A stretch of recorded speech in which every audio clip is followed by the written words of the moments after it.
Welcome to this edition of Uncomfortable Collisions with Reality.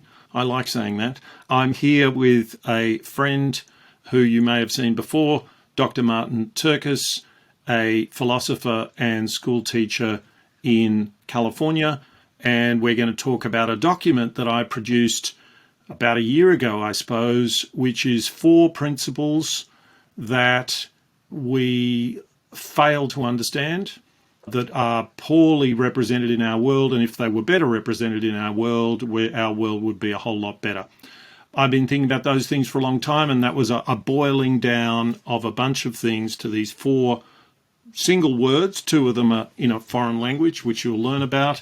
And I got talking to Martin about these things, and Martin has presented this 1.5-page document on these 4 principles, these 4 words, to his students, and got their reaction as well. So I'm going to hand over to Martin, and we'll see where he takes us all. Yeah, G'day, Martin. Thanks for having me, Nicholas. Good to be here.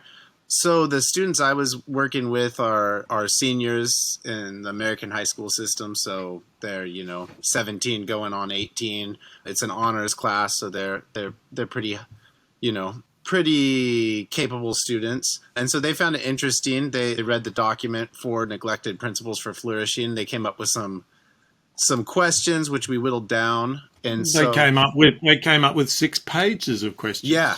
And that was after I took the bad ones out.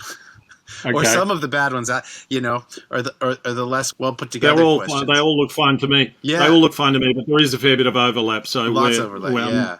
I'm leaving you to sort that out. Yeah, absolutely. I'm going to try to do that. So, I was thinking first, since probably a lot of your viewers will not have yet read your document, though they might be familiar with some of the stuff you've written in the past that overlaps, like the competition delusion and some of your posts on, is it Club Tropo? Yeah. Is that the name of the blog? At any rate, maybe you can sum up those 4 principles kind of succinctly, and then I'll hit the questions. Okay, that sounds good. So, I think maybe we should spend 2 or 3 minutes, at least 2 or 3 minutes, exploring each of these absolutely. things, because they 2 of them are expressed in ancient Greek, so we certainly need a translation. Yeah, and so the words are Isegoria, and if you're wondering what that is, you're right. That's one of the Greek words. Mm-hmm. Parrhesia, merit. I'm sure you'll know what merit means, and fidelity. So those are the 4 things. Those are the 4 things that seem to me to be sadly misunderstood and lacking in our world. So Isegoria, it is the ancient Greek word, occasionally translated as freedom of speech, but it really means equality of speech.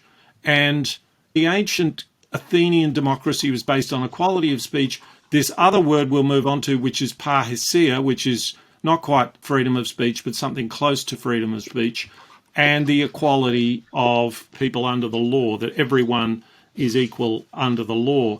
Citizens are equal under the law, and I'm sure there's lots more to be said about that, but I haven't mentioned that. So I've made a thing of this, and I suspect I've made more of it than the ancient Athenians made of it, because it seems to me that in our system, we have a system not just in our politics, but think of a factory. One of the things that Toyota managed to do, and it quadrupled the labour productivity compared with its competitors, and that was to understand that a factory will work much better with equality of speech. And where would the inequality of speech be? Well, there's no problem with designers and engineers and marketers and finance people getting their say. It's the people on the assembly line that kind of do what they're told. And yet, what we need them to be doing is to be strategizing their own jobs, to be able to say, oh, hang on, if we move this thing over there, we'll be able to do that better.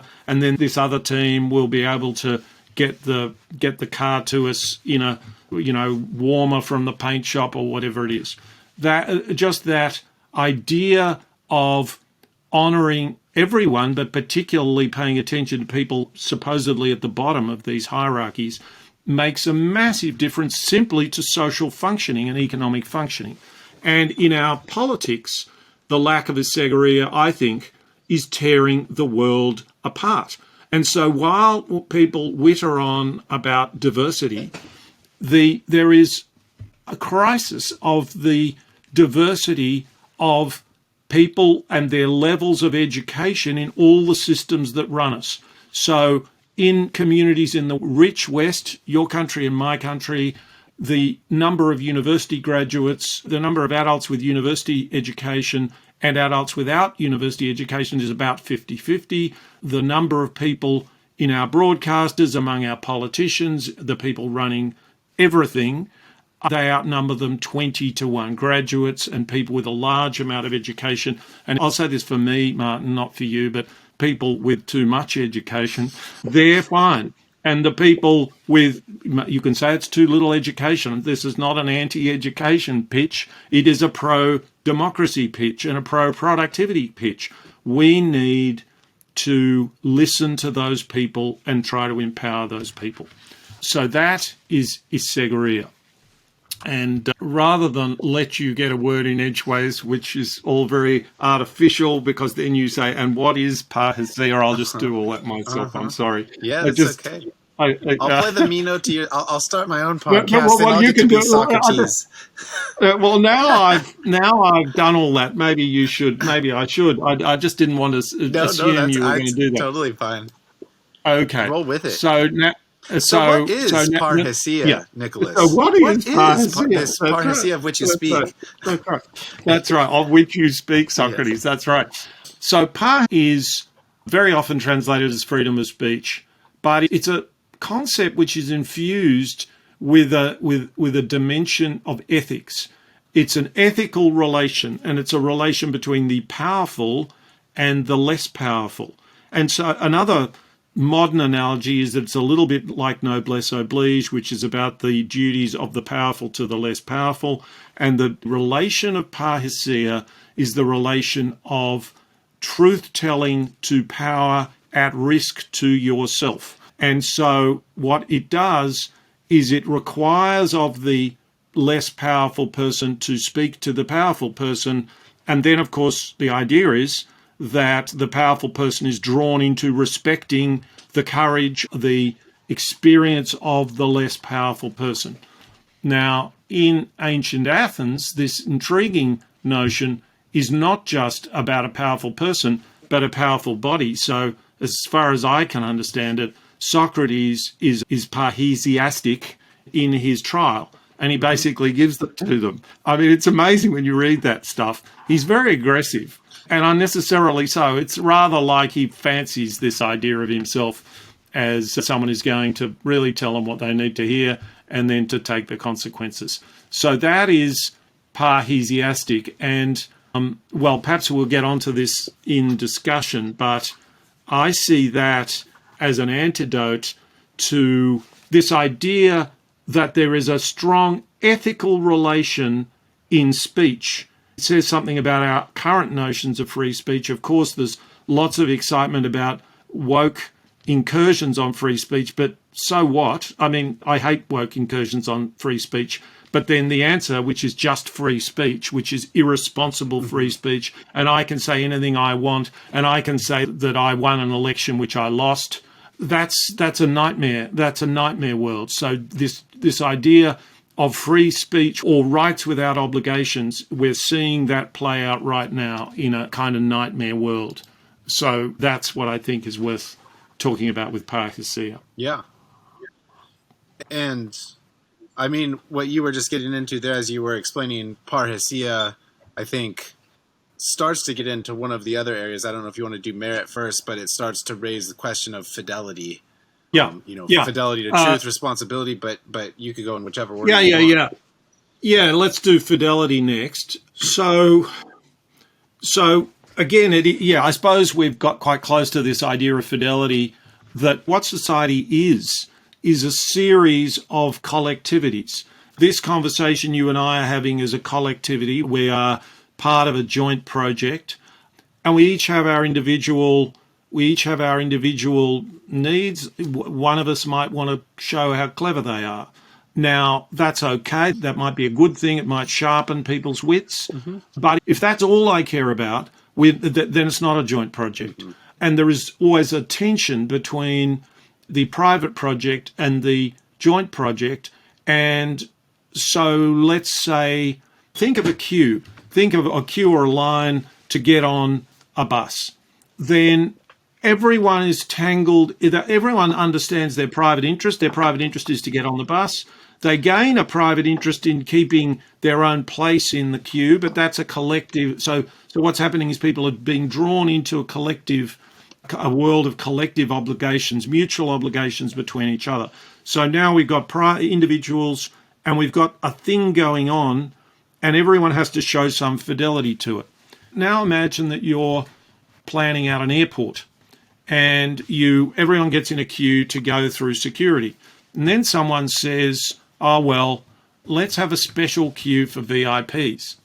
And now maybe there's a good reason for a special queue for VIPs. Maybe there's a good reason for letting captains of planes and hostesses and stewards and so on through before us, but maybe there's not. And so that's a very simple example of how quickly the people making rules, the question arises, are they making rules with fidelity to the purposes of this social institution that they are governing? And I think what we've seen over the last generation or so is a presumption by the powerful. Those, by the way, are these upper middle class folks who've all got university degrees. A presumption that this system is kind of for them. They know that they've got to make the buses run on time. But take universities. Universities used to have this interesting career structure where you agreed to be the head of your department as a favour to other people. You might even have got slightly more money, but if you cared about being an academic, you really cared about your work. Now what's happened in universities is that universities, and this has happened in schools, and you may want to say something about that, but they've become far more a creature of that. They're a sort of labyrinth of rules and KPIs, and it's not very surprising that people who make those rules and those KPIs do rather well out of this system, or at least I think actually these systems make everyone miserable, but they do. Yeah. It's quite clear that the people running them are doing pretty well for themselves. In universities, vice chancellors' salaries have gone up from, a bit more than a professor to 4 or 5 times as much as a professor in my country, which is one of the worst for this. In schools, teachers get basically oppressed by having to meet all these KPIs, meet all these reporting requirements, which are administered by a bunch of people who don't care that much about the education. Yeah. They care about keeping politicians happy, running various projects, which, a politician will make a promise about, I'll teach your kids the basics. That'll be turned into a program, and then the teachers will get a whole bunch of new KPIs. A pretty disastrous system. So that's fidelity. And yeah, it's the necessity in every social system for the people running the system to show ultimate fidelity to the purposes of the system, not to the system and not to themselves. Gotcha, yeah. And just for maybe those of us in the States, what can you define what the acronym KPI refers to? Oh, I'm sorry. I thought that was a kind of universal one. It's a key performance indicator. So it's all these maybe things. Maybe it is in management speak, but it does, it's not used in my sphere. So anyway. Yeah. No, that's interesting. That's interesting. So KPI, key performance indicator, all these artificial things that you have to, like you, Martin, there will be a proportion of your school who gets certain grades, and if the people in your school don't get those grades, then you haven't met your KPI. Yeah. Now, that might be a very good thing. It might be quite a bad thing. Unfortunately, once the KPIs get set up, nobody cares too much about those right. things. Yeah. Yeah, no, that made sense. I was able to follow, but I was thinking some of the... Except for KPIs. Some of the viewers, yeah, I could see how it functioned there. Yeah. So that makes a lot of sense, and we'll come back to fidelity, and maybe it even goes on, beyond, well, I think, and I'm thinking here of the competition delusion, which you wrote, where you invoke Alistair McIntyre's work quite a bit, and his distinction between extrinsic and intrinsic goods. Internal and external. Internal and external. Yeah. Yeah. Thank you. That even beyond fidelity to the system, not to the rules or to the spirit of the system, that involves a kind of a virtue, the process of trying to inculcate virtue. It's very tied up with virtue ethics, it seems to me. Yeah. And I think, so I'll explain the way McIntyre introduces his concept of external and internal goods is he talks about teaching a young girl to play chess. And so the external goods of chess are glory, winning. They're things that we might want to do. We might want to win a game of football as much as we want to win a game of chess. We might want to win an argument. So the goods that we're getting of winning are external to the game. We might get glory. If we're Magnus Carlsen, we'll get money and we'll get fame. So those are the three essential external goods. And that's how we pay people. That's how we get people to do their job. That's how, in an economic sense, we draw resources from one activity to another. We have to pay for people's time. And then the internal goods of chess are competitive intensity is an internal good of chess, analytic accuracy, imagination, and so on. Those things are internal goods. Now, we're going to give the girl some candy if she wins, and we're giving her an artificial external incentive to win. The idea is it gives her enough incentive to learn the rules, and that after a period of time, she will buy into this game of chess and she'll want to get better at chess and so on. But the candy also gives her a temptation to cheat. And if she cheats, she won't get the internal goods. Right. It's much harder to teach yourself to get better if you can click your fingers and get all those external goods and beat people. And so you can also think of this as something like the letter and the spirit. To play in the spirit of the game is something similar to what I'm talking about when I talk about fidelity. Absolutely. And our systems are so vast and so involve so many different systems. Think of our system of media. Well, it's the system at Fox News, it's the system at MSNBC, it's the system of Twitter and Facebook and the New York Times, and that is the system. And we would like this whole system to work with fidelity to the internal goods of the press, which is to help people become informed, to feed their intrinsic interest in things. Well, we're a vast distance from that. And so what has happened is that people have essentially become acculturated to thinking that their own career is the preeminent thing to think about.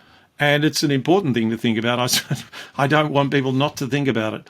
But if they're not thinking about it with a reasonable amount of devotion to the idea of the point of what they're doing, the spirit of what they're doing, where we get ourselves lost. And I think that we are lost for want of fidelity. Yeah, I would agree. So then the fourth that you haven't summed up for us yet would be merit. Yep. So I think merit... Yeah, so merit is a fascinating thing because everyone was completely astonished when Wikipedia arose out of nothing. An encyclopedia builds itself. And I was chairing a thing called the Australian Government 2.0 Task Force, which was looking at social media, or was then called Web 2, this idea of the internet as a collaborative platform, not just a hub and spoke thing where a company sells tickets to its events and so on. And I was involved in trying to think about and write a report on what this meant for government. So we were writing this report and everyone was saying, look at Wikipedia. Can we have a Wikipedia of government? We could just have anyone doing anything. And then we have the Arab Spring and everyone says, look, everyone's doing it for themselves. And so there's this idea, which is, you just connect up everyone and everyone's a pretty good guy. They're just like me. Everyone wants to do the right thing. It's just these evil politicians and senior managers. They're our problem, not us. We're lovely people. Mm-hmm. And you just have to connect us up. Well, how's that going then? That didn't work out too well on social media. And I think people don't understand to this very day why Wikipedia works. Because Wikipedia works because it is a new kind of meritocracy. Or it's a pretty old kind of meritocracy. It's just connected up with new kinds of connecting tissue. So if you want to, you can make a few changes to almost every page on Wikipedia, probably not Donald Trump's or Elon Musk's, because everybody wants to let off steam on those pages, and so the system will possibly lock them. But anyway, what happens is I make some changes. Nobody crosses them out. I mean, they just sit there. The army of people at the next level at Wikipedia don't identify me as a troll or a vandal or any of this stuff. If I then do, I'll get these numbers slightly wrong, but I think if I do 30 changes in a week, then I get a new status, and then I do several hundred in a month, and I go up. And then at some stage, there's actually a process of selecting you for the next level of authority on Wikipedia, where you'll be able to, start turning people on and off and stuff like that. There's actually a job interview process. It's really quite like a job interview at a corporation or any other workplace. So Wikipedia is a meritocracy, quite a big, unusual, but strong meritocracy. And the next part of this explanation is that Wikipedia happens to be able to converge on something which they call the NPOV, the neutral point of view. Wikipedia does not tell us whether Donald Trump is a good or a bad president. I'll tell you that. He's the worst president you guys have had. It tells you when he was born. And you and I can disagree about when Donald Trump was born, and if we can't agree, someone can end up saying, the score. Here's the evidence. So that's the recipe for merit. So this is this invisible thing. Who knew that merit was really important? And so another way to understand what's wrong with the world is that we have hierarchies. They're hierarchies of merit of a kind, but they're the wrong kind of merit. Yeah. And self-evidently, the people at the top of hierarchies, their primary merit is getting to the top of that hierarchy, and that may not be quite what we want. So that's the significance of merit. Yeah, so you just told me a little bit more information with more depth than I was previously aware of about how Wikipedia functions.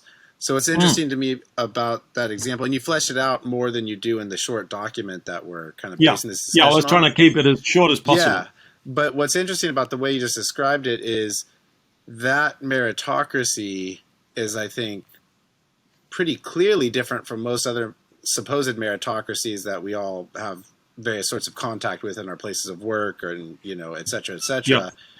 Insofar as it's a not-for-profit, and correct me if I'm wrong, but the contributors are doing it completely for the internal goods. Yeah, I think. I think so right at the Fidelity. I think right at the top. Yeah. But you're quite right. You're quite right. So this idea of doing it voluntarily is a very important part of them doing it for the internal goods and the fidelity and so on. Yeah, I think that's definitely right. But I don't think we should be too naive about it, because, of course, almost everybody causing the chaos on Twitter and Facebook, they're volunteers too. Yes. Now, there are some people who are paid trolls. So these are these two parts of our nature. So volunteering itself isn't inherently good, but it has very different qualities and is less polluted by external goods. Yeah, but the Twitter trolling, the unpaid Twitter trolling and, social media nonsense and whatnot is, you're absolutely right. It's on a volunteer basis, but I would say it's generally done without fidelity to any kind of endeavor that has real intrinsic goods, right? Correct. So it's very individualistic or kind of mob-oriented in a very shallow, simplistic sense, generally speaking. Exactly. And the way I would put it is that what's going on there is that these people are counterfeiters. So they are counterfeiting a debate. They're simulating a disagreement in a debate, and we fall for it because we're programmed to converse and to try to agree and to be frustrated if we can't agree. And these people mostly are not interested in all their rights and no responsibility at all. But they know that, and we actually fall into this practice ourselves when we get mad enough, basically. But everything they do is not, there isn't fidelity to the joint project. There's basically, fuck you. I mean, some people will be doing it almost professionally. I mean, there are people paid to do this professionally for politicians and all the rest of it. And spinning, that's another thing, which doesn't have to be super high aggro, but PR, there's all that stuff going, all that. I regard that as there's something counterfeit about it, or if you like to put it in the other language, it's without fidelity. It's without any fidelity to this idea that we are inhabiting a form which is the form of communication. But we've given up the idea of communicating some time ago, and we're basically saying, fuck you, I'm right, you're a fool, you're an asshole, etc. I don't mean that personally, Martin. No offense taken. No offense taken. So, yeah, I completely agree. I completely agree. Well, so should we move to some of the questions that my students came up with? Let's do that. So let's do it. I think they kind of fall under a couple of different categories. So I'll just list the sort of general categories, and then we can get into some of the specific questions. So one, actually, Martin, why don't I interrupt you and say it's important to me. People will realize that it's important to me just from what I've said so far about Isegoria, I suppose, about equality of speech. It's important to me that these ideas somehow resonate with high school students, that I'm not trying to have a seminar with university philosophy graduates, you know. So I'd be interested in any reflections you had on, you know, the extent to which what kind of reaction these, on the one hand, foreign concepts, and on the other hand, I'm hoping strangely familiar concepts might have with your students. Yeah. Well, let me say a couple of things about that. And also, as you were talking on a number of points before when you were going over Isegoria and also Parrhesia, when you would refer to kind of college-educated elites or educated elites, a term that I believe originates in Barbara Ehrenreich's work that kept coming to my mind was the professional managerial class, which isn't universally used. It tends to be used by people on the left, to the left of kind of, you know, the Democratic Party or the Labor Party. Yeah, but also by Tucker Carlson and various some of the right-wing populists have picked up on it, so it's often abbreviated as the PMC. So, and I think it at least for rough generalizing purposes, it kind of is a nice way to sum that up. So one thing that I would say the ideas do kind of make sense at some level, right, to students. One thing that I note in one of the categories of questions here, because some of the questions entail kind of a pushback against the idea, because the students that I'm teaching all see themselves as future members of the professional managerial class. And they're already hip enough to know, right, if that makes sense, right? They're, they've already to varying extents. And they're advanced, they're the advanced they're class. They're the advanced class, and they're just about to go on to college next year, right? You know? Yeah. They're starting to think about that ladder that they're going to have to kick away. Exactly, right? So one of the, you know, family of questions essentially comes to, you know, like, you know, you're really going to trust these yahoos to make decisions? Are they supposed to be binding decisions, right? You know, that's not a fair. I'll read some of their actual ways of formulating. I mean, it's a very perfectly reasonable question. Does democracy work? Because, as I think it might have been Winston Churchill, but anyway, a British parliamentarian said, you know, you only have to spend a bit of time with the average person to be horrified at the whole idea that this is the way we're going to do things. Anyway, so go on. Yeah. So one student or one way that a group of students formulated the question, they said, well, I like the premise of the citizens' jury. You know, actually, I just realized you haven't actually explained the idea of citizen juries. No. Well, one thing we've left out, and I was just going to bring it in at some stage. It wasn't necessary to go through it in a programmatic sense, but the document, this 4-point document, we've introduced the concepts, and then I've introduced 3 things that I think take us from the, okay, we should have more of these nice things, to, well, what mechanisms might help us there. And those concepts are competition, which everyone understands, and the fact that we we don't, I think, understand competition very well. Competition is a powerful vehicle, but it's always in a, just like this example of playing chess, it's always in the context of a game. So competition itself has a cooperative element, which is what you're competing about. That isn't very well understood. I've got this other, and then what I call de-competitive representation. So a democracy, even Athens democracy, which was a large provincial town, I think the total population might have been 180,000 people, and there were about 60,000 or fewer citizens. Even a town like that, a small city like that, needed a great deal of democratic representation. In other words, you take a group, and that group stands for the whole. Now, it is true that there was this thing called the ecclesia or the assembly, and it made decisions. Every citizen had a right to be there and vote.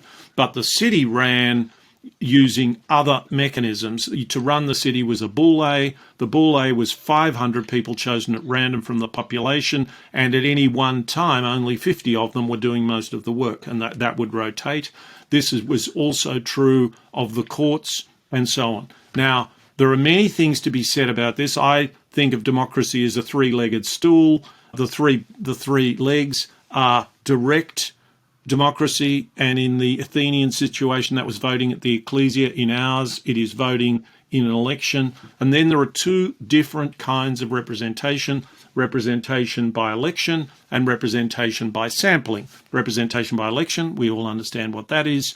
And representation by sampling, we all understand what that is. We call it juries, or sortition, or selection by lot. You randomly select or find a way to get people just like us, a representative sample of the community. 12 people on a jury, could be 50 people on a council, randomly selected, and they represent the community.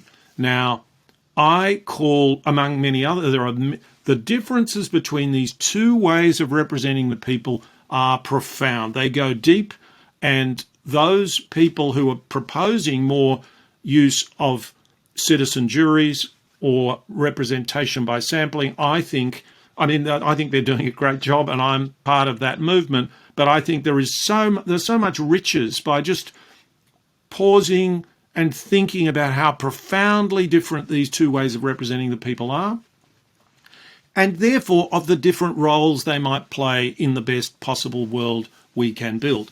But to get back to my point, one of the things that the jury selection of people, one of the things that building social decision-making, political decision-making, legal decision-making around a jury rather than people you elect is that it is, I call it de-competitive. There's no competition. No one's saying, please put me in there. It's not a meritocracy. The idea that merit's important, but it's taken to emerge as a product of this way of doing things. We don't say you're on the jury because you're particularly good at being a juror.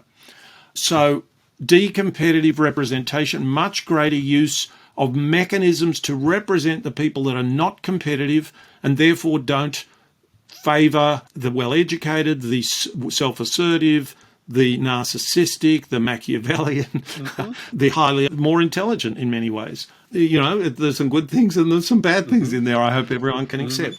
That's what happens through a competitive system. You get a different story through a jury. So that is a critical thing that I think is something that can help us rebuild our world. And again, not just in politics, in a school, in a factory, elements of representation by sampling, not representation by competition, I think, are very important. And then finally, well, I think probably we can leave it there, and we may come up with an opportunity for me to describe de-competitive merit selection, but let's leave that to later. Yeah, that sounds good. So in the context of that idea of trying to use de-competitive representation, you know, as you called it, by means of sortition, jury selection. Yeah, sampling, representation by sampling. Yeah, by random selection by lot. So what some of my students wanted to ask you was, essentially, what do we do given that there are lots of people that are politically apathetic or they have little or no knowledge about the depth of current issues that they might be sorting through? So how would a citizen's jury ensure that the people on the jury would have enough knowledge to reasonably participate in the process? So I don't know anyone who's been exposed to this process who hasn't been somewhere between very impressed and completely blown away. It's not the case that the problem sort of magically disappears. There will be, in a group of 12 jurors or 50 counsellors, there will be a few slobs. Maybe there'll be a person who's intellectually disabled. But almost everyone will do their best. The jury itself, well, a citizen jury, one is working as a standing citizen jury in a part of Belgium at the moment, and the ethos on those bodies is very responsible, people rising to the occasion, and they don't want to make decisions as our politicians are forced to constantly, and our media people are forced to constantly talk about stuff they know nothing about. So in fact, I would flip it the other way and say that one of the strengths of this is that people say, well, we can't make a decision on this until we know more. And so the whole idea is that initially by way of facilitators, and ultimately I would like to think these systems of government would acquire their own procedures, their own ways of doing things. But one of the things that's most compelling about this is that these groups want to know more and they want to learn enough to make the decision.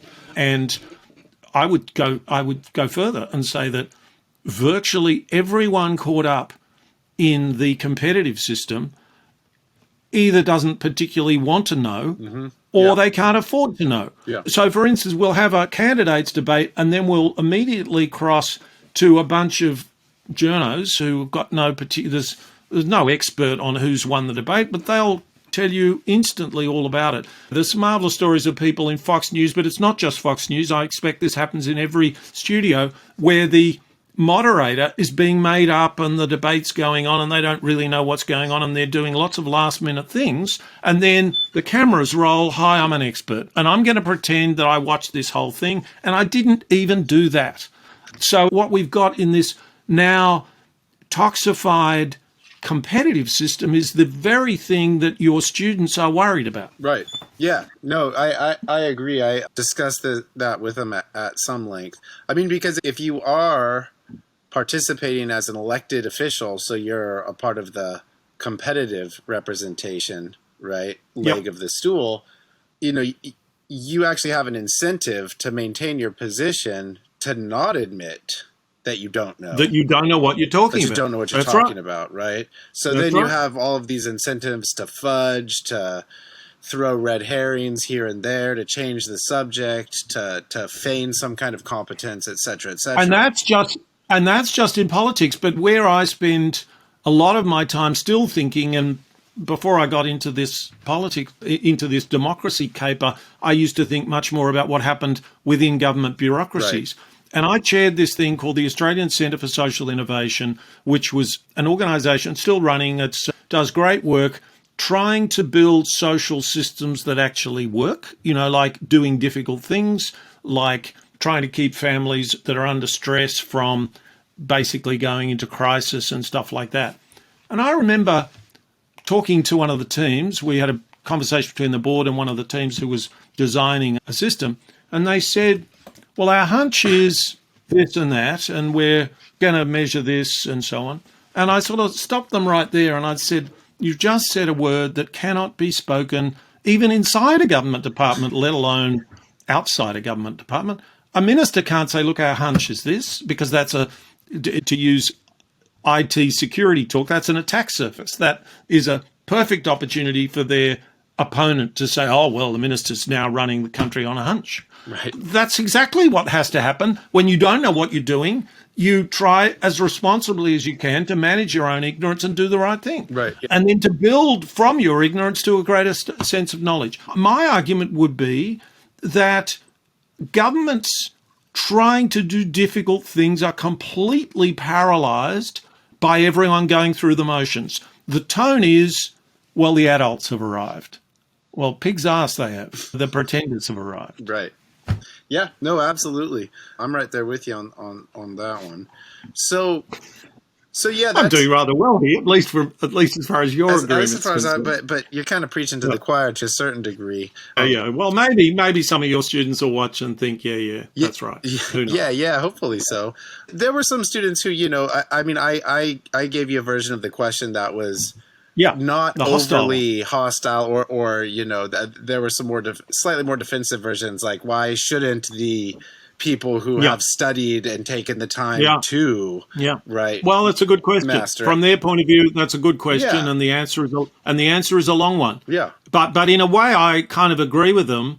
And what I would say is that I want this. You've heard that one of my 4 things that I think is most important, and something that is not talked about by most people promoting citizen juries, is the idea of merit.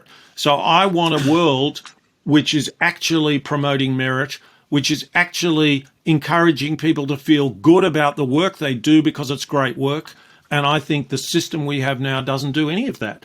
It does reward merit in terms of money, or it rewards people who get the marks and toe the line and go through the motions. Yeah. But it's got a terrible problem in connecting up those low-level performance things. I mean, they might take a lot of effort, but just passing a test isn't the hard part. The hard part is saving a patient. The hard part is making a correct call when you're a judge. And we want a world that honours merit. And I don't think the world we have does that. Right. Because of the places where competition sort of overflows its proper bank, so to speak, and then warps that selection process, right? Well, there's an absolutely marvellous essay, which I suggest very strongly that you expose your students to, and it's by Paul Graham, the Silicon Valley founder of Y Combinator, and tremendous. When he writes things, I look at them and I think, God, I wish I could have written that. And this is an article on the most important thing you learnt at school and the worst, and that is to mistake passing the test for having the knowledge. Mm-hmm. And they're amazingly different things. And our system doesn't really conduct itself with much curiosity about how those things could at least be narrowed. So students, they do feel that, then they feel rightly somewhat put upon that, they get lectures from their parents and the whole system is telling them, do you, especially in the United States, do you want to be a failure? Do you want to be hanging, well, in America, lots of people hang on by their knuckles the whole time. Yeah. So in that situation, you're going to feel pretty unhappy about people who can survive without putting in that effort. But I'm not in any sense, I'm not personally well disposed to people who don't make effort. And I don't believe the sort of system that I'm arguing we should build. I think it honours effort and it honours merit far more than the system that we have, which it honours effort, I suppose, but not real focus on doing great things. Mm-hmm. Yeah. Perhaps, it honors merit detached from fidelity to exactly, the which is internal merit. social goods that we would want it to be so that's right. And hard work not connected to good work, I can take or leave, basically. Right. Absolutely. Yeah. So one of the other categories of questions was specifically directed to my pronunciation is probably all over the place when we hit the Greek words here. And essentially, how do we ensure that it has bites? So one group said, how can we assure that Parrhesia works, that speaking from the heart in this way will cause those in power to let go of their vanity? Isn't it possible that the rich and powerful today are so used to being pandered to that they simply ignore those that refuse to appeal to them in that sycophantic way?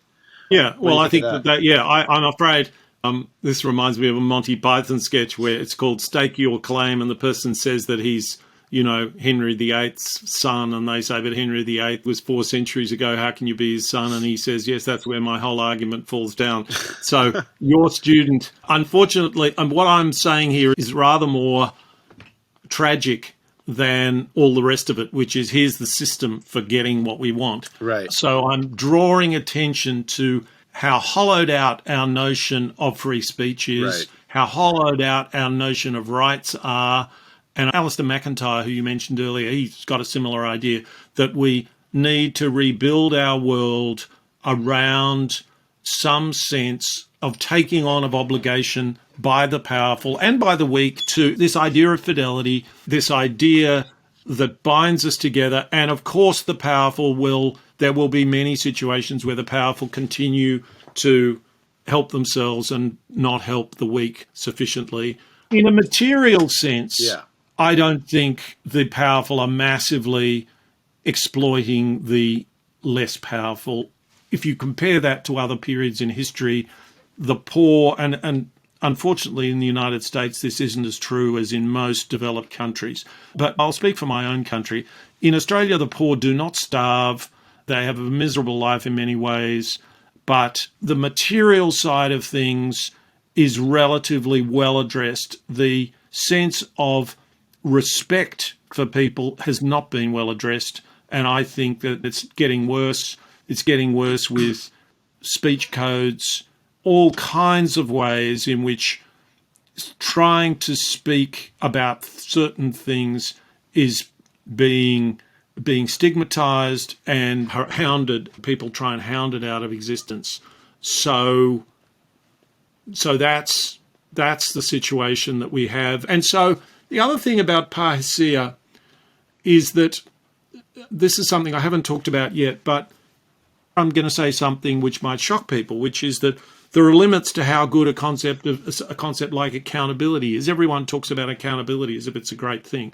Well, part of the toxic world that we're in is because we've built such complex chains of accountability that they're all subverted by all the people in the chains, all the people in the systems. They pretend to be accountable. They write little reports for each other saying everything's fine here. So they don't actually let on that things are not fine. There's this that we're worried about. That's going quite well, and so on and so forth. So we built this out of idolizing the accountability of the low to the high.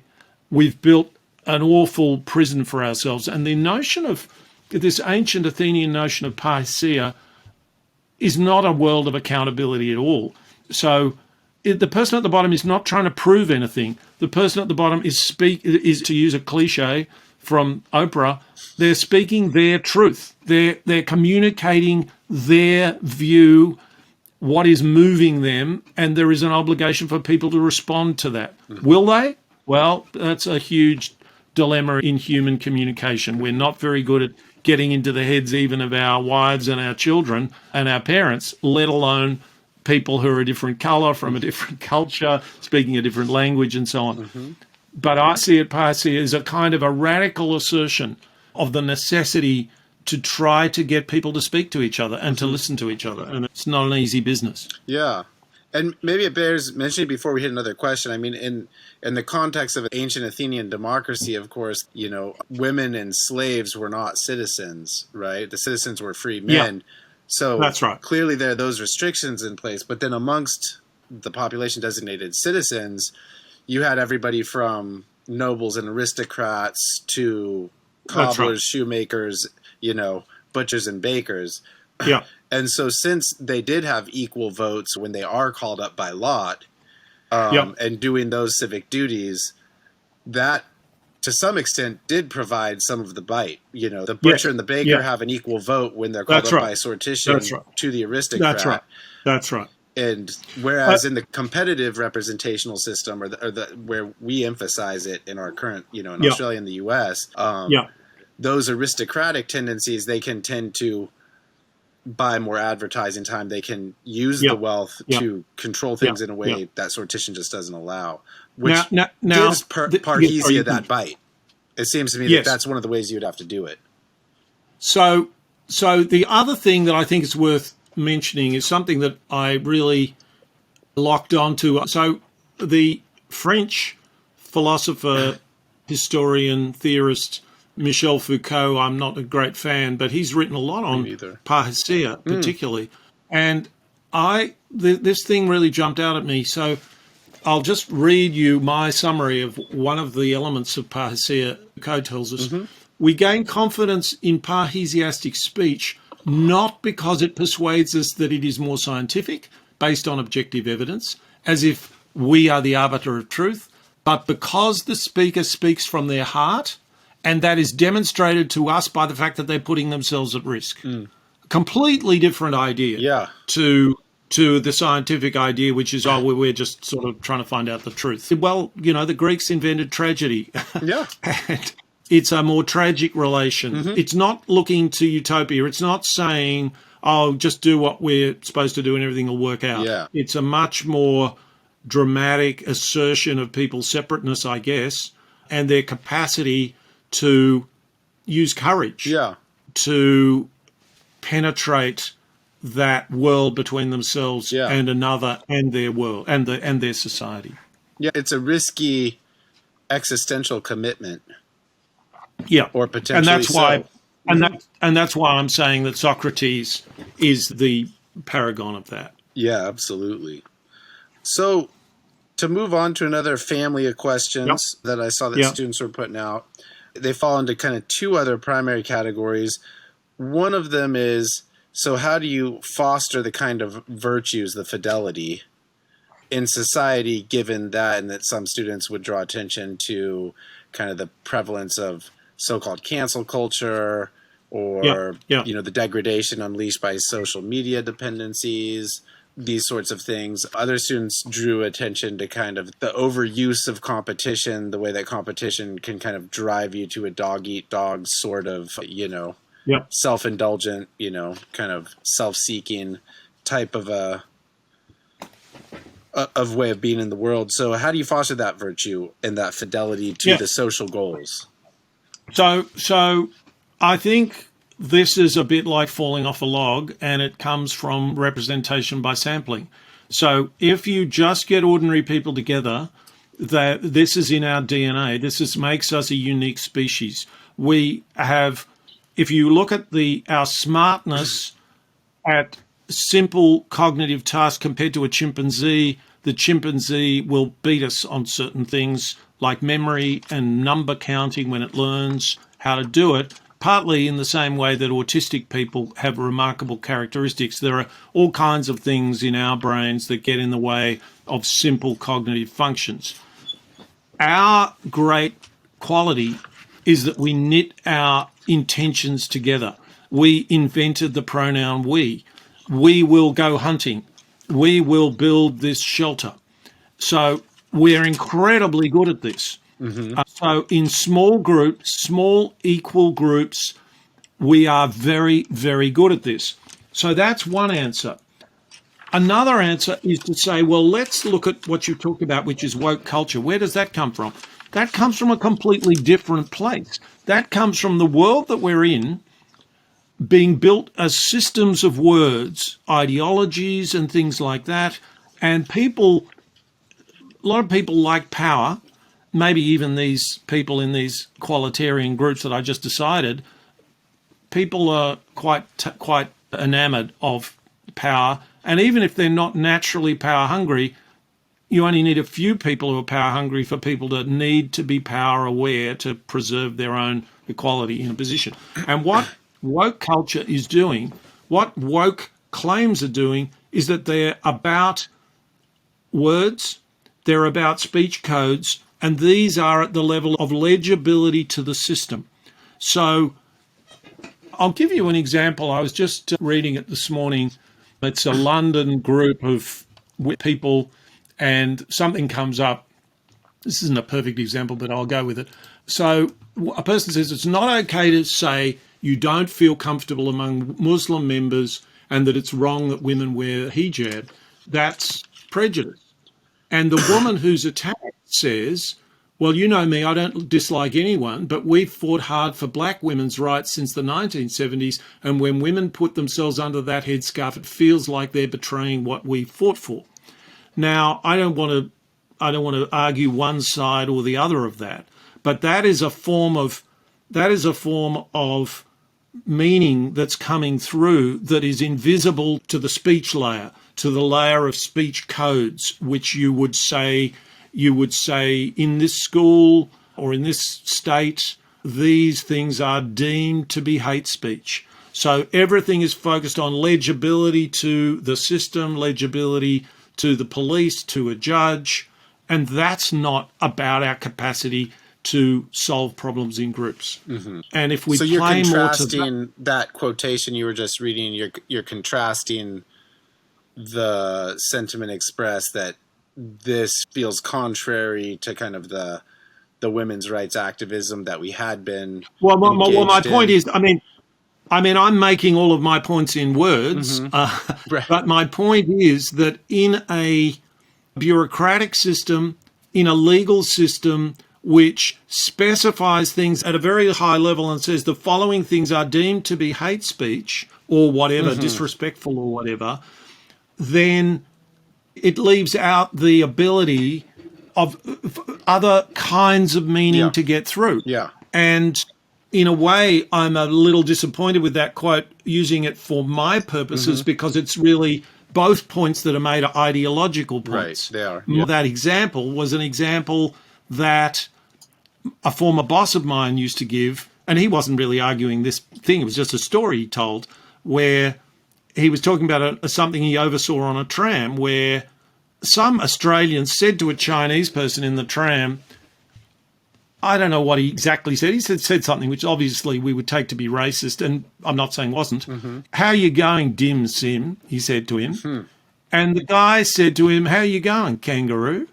And firstly, it might be racist to some extent, and I'm not saying that's a good thing by any means. And secondly, maybe it's actually not that racist. Maybe it's, how you going, my black friend? That doesn't have to be a racist comment. So that's the life world working itself out. And then there are speech codes. I'm not arguing that we shouldn't ever have speech codes or any of those things. I'm saying that solving it up here somehow, it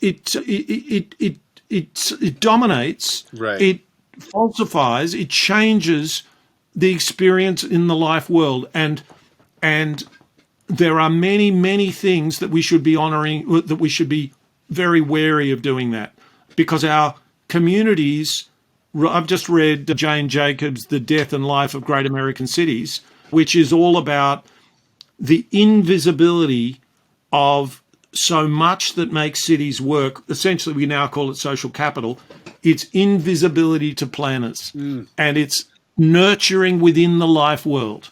So that's the sort of thing I'm trying to appeal to there. Yeah, maybe, I know you prefer not to do this, but you could maybe potentially clarify what I think you're getting at by using some terminology from the discipline of semiotics, the study of how signs and symbols work, sort of that maybe focusing on speech codes, while it might be necessary, it might be important in certain situations, certain contexts. If it's allowed to dominate, I guess, our intentions with respect to things that are not merely linguistic, then, exactly. And in some semiotic theories, you'd say the sign consists of the signifier, which is the word or the symbol, and the signified, which is the thing it's pointing to. Yes. So that it could take, we might be taking our eyes off of the ball. Yeah, exactly. The underlying realities we're trying to refer to. Exactly. So that's a problem, possibly. And go on. Sorry, you finish. No, that makes sense. What you're getting at there, I think, to me.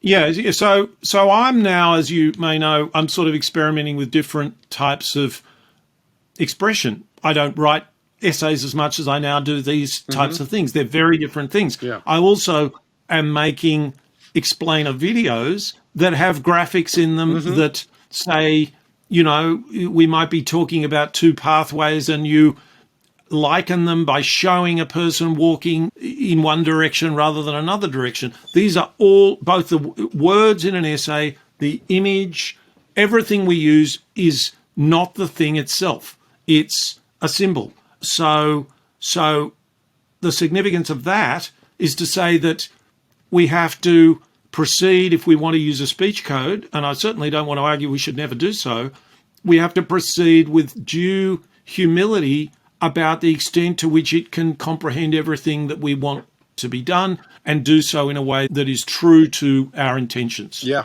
Because very often it's not. Right. Yeah. No, that makes that was nicely summed up.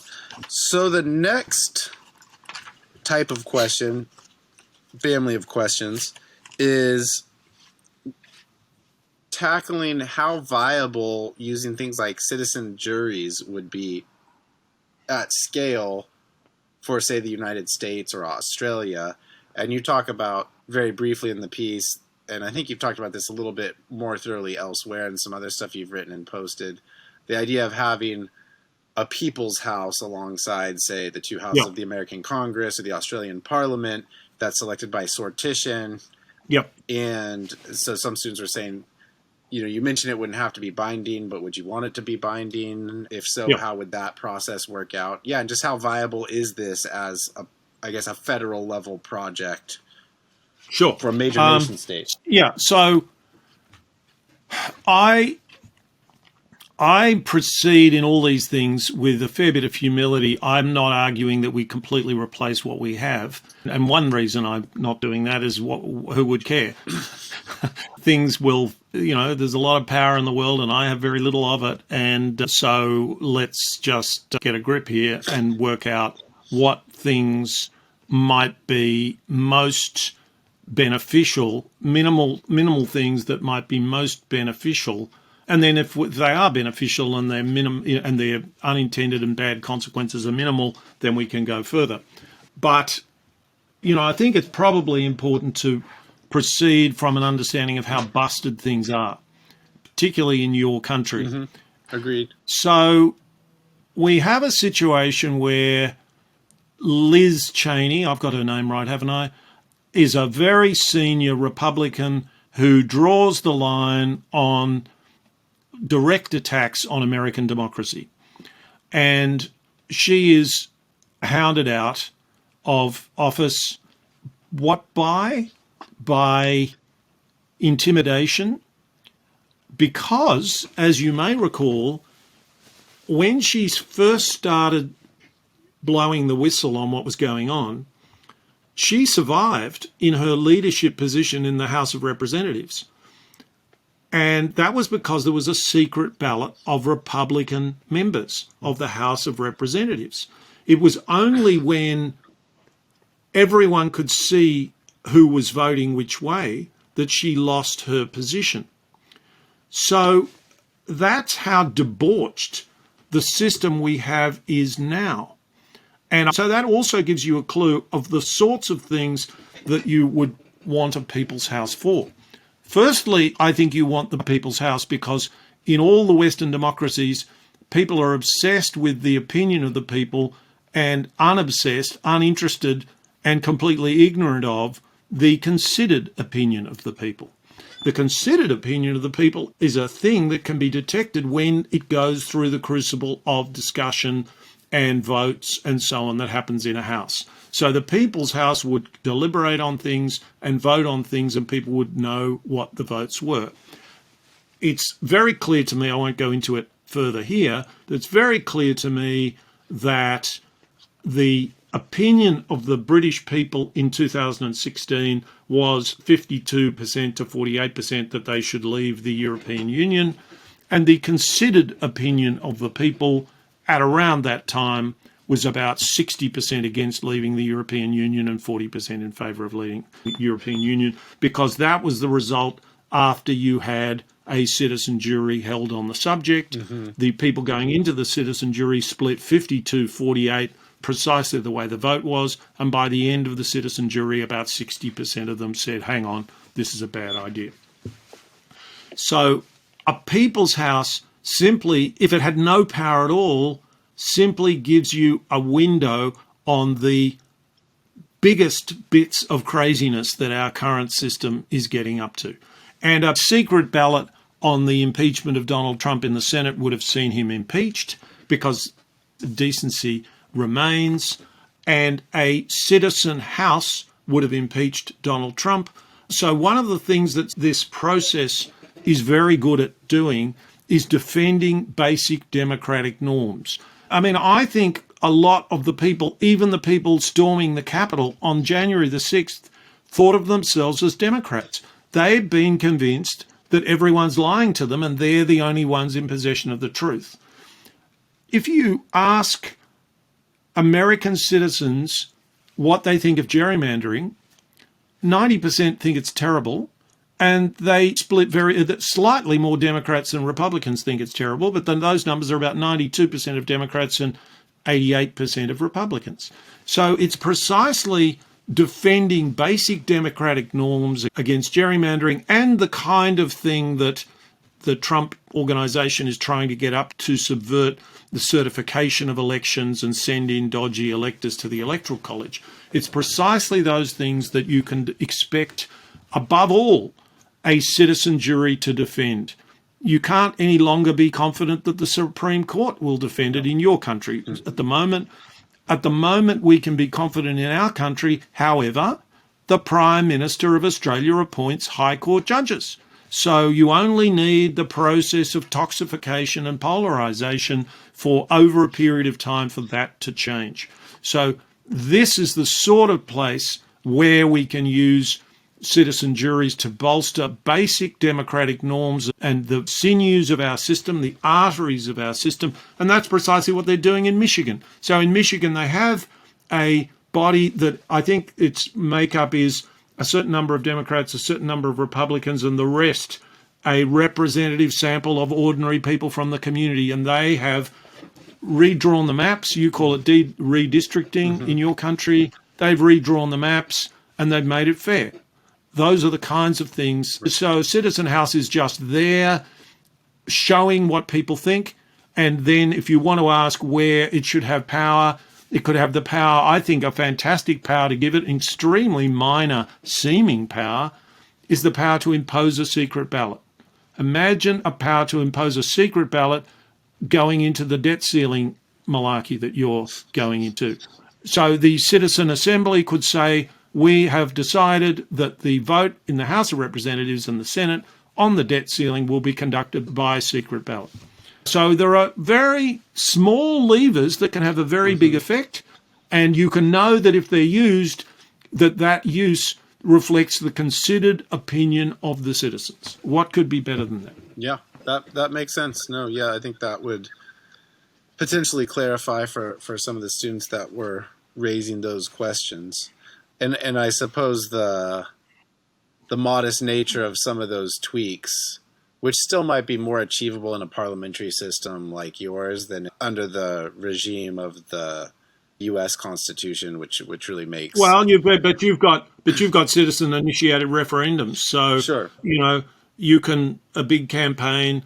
Well, a couple of points. One is you can have a big that there are openings in your system, but the other thing I would say is that I'm right now trying to raise money and raise awareness in this country and elsewhere for a philanthropically funded, crowd-funded, standing citizen assembly. So it doesn't have to have power to have power in a democracy. Sure. The power of influence, the power of pointing, the power of saying that is the considered opinion of the citizens. Yeah.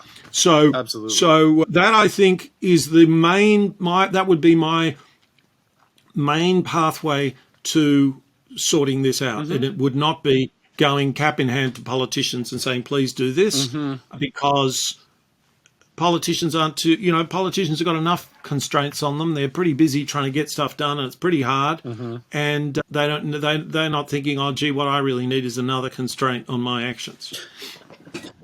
Right. Yeah, right.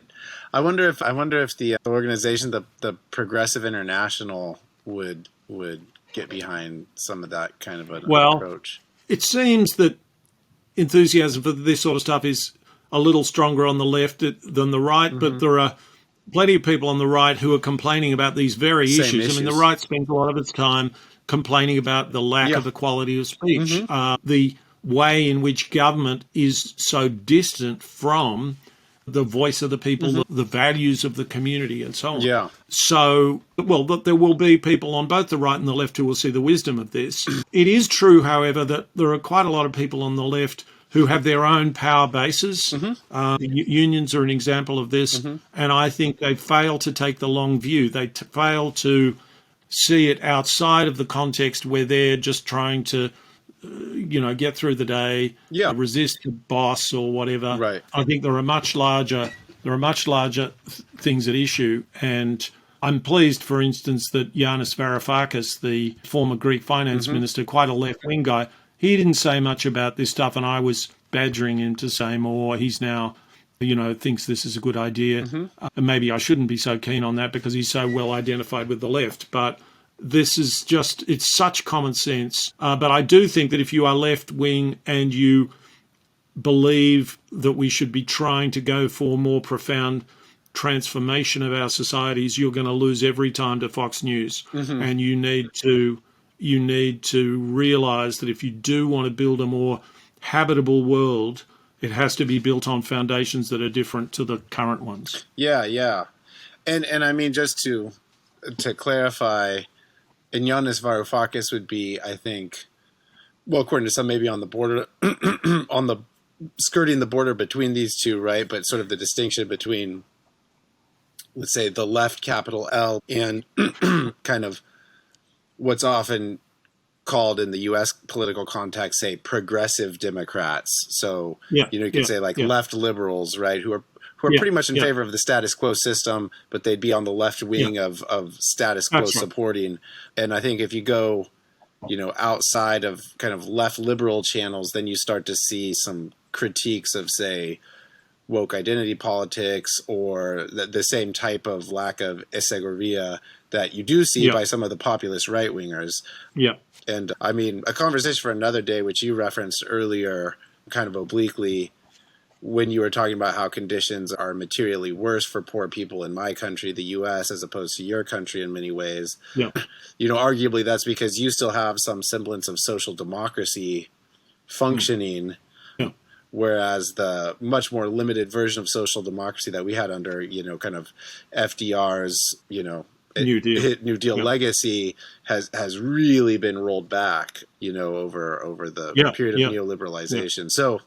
So that really does change things, and it does, and it places you. It makes a much more adversarial world. It does, because then for a lot of people, living in the Bay Area where housing is insanely expensive, so many people are homeless, and it's a pretty common phenomenon to see. I see it in my own neighborhood that if some additional low-income housing units are going to be built, you suddenly see all kinds of people who by San Francisco standards would be, lower middle class, right? Or working class are like, holy crap, like no way, not in my neighborhood, right? Keep those people out. You get a lot of NIMBYism, even among, people who are doing okay, but they're certainly not raking in the dough the way many people in the Bay Area are. So lots of tricky things, and when you do actually see some of that firsthand, those material consequences, that can be a radicalizing influence in different directions, pushing people to the left, pushing people to the right as well, right? It could be a conservatizing influence. Anyhow, but I do like that. Here's one more question that was phrased, in a kind of a potent way by the students who put it together. Let me throw this one at you before we wrap up. Where was it here?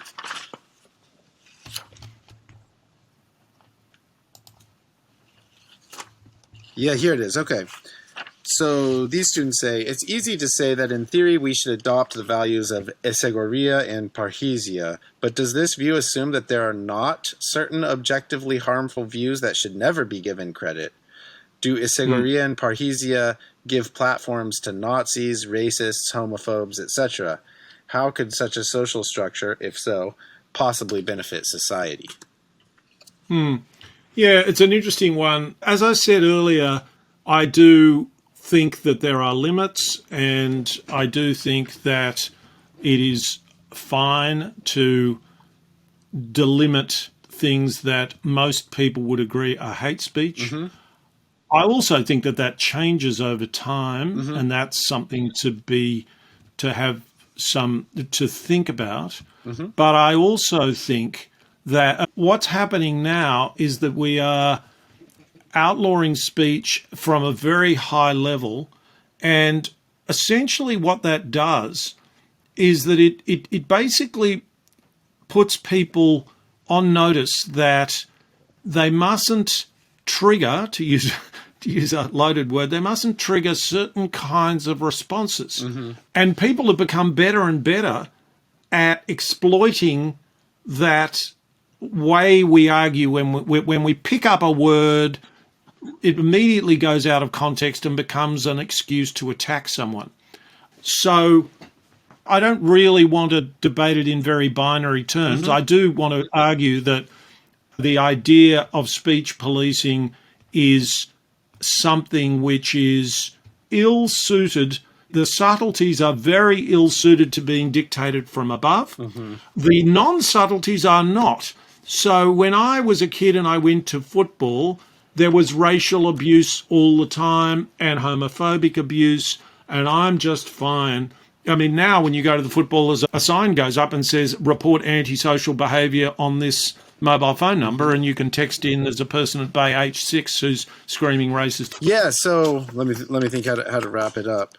Yeah, well, here I was going to say, well, yeah. So thank you for addressing all those questions. Kind of genuine questions from students who weren't familiar, I think, in general with sortition or with Isegoria or Parrhesia, and so I think they'll be gratified. They'll think it's pretty cool that this economist from Australia took the time and the trouble to look at the questions that they came up with and respond to them. I hope it clarifies things for those of them who choose to tune in and check it out. But yeah, do you have anything you want to say before? No, I hope that it's been of interest to them. And yeah, I think we're in a pretty sticky situation, and the stickiness of the situation isn't so much in the material conditions, which are, there are some problems with that. There always are, but with figuring our way out of a very dense labyrinth. And so that was those four very simple ideas are my attempt to try to start conversations around those things, which don't come down to us from philosophers or, there's nothing about them that I think can't be thought about by high school students and anyone else. Yeah. So I'll be interested to see if there are any further reactions. Probably not many people, many of your students will watch this, but who knows? I'll be interested what you can tell me in the fullness of time. Yeah, absolutely. Sounds good. Yeah, we'll be in touch about that, and we should have another conversation sometime soon. Sounds great. Okay, thanks a lot, Martin. Yeah, absolutely.